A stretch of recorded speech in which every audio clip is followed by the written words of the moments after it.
ஆவணவாடி கிராமத்தை சேர்ந்த சுப்புராயன் செத்து சாலோப சாமிப சாரூப சாயுச்சம் 4ஆம் பதவி அடைய சொந்த பந்தங்கள் உற்றார் உறவினர்கள் புண்ணிய நதிகளான கங்கை யமுனை கோதாவரி கொண்டு வந்து எள்ளும் தண்ணியும் தர்ப்பணம் செய்து தீம காரியம் செய்ய மோட்சமடைய ஜனத்துல குட்டிக்கு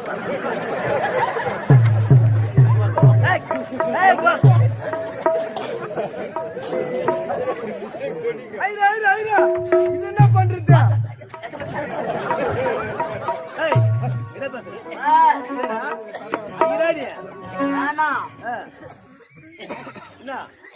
ஆமா ஒரு ரவுடி ஐயர் ஆகலாம்.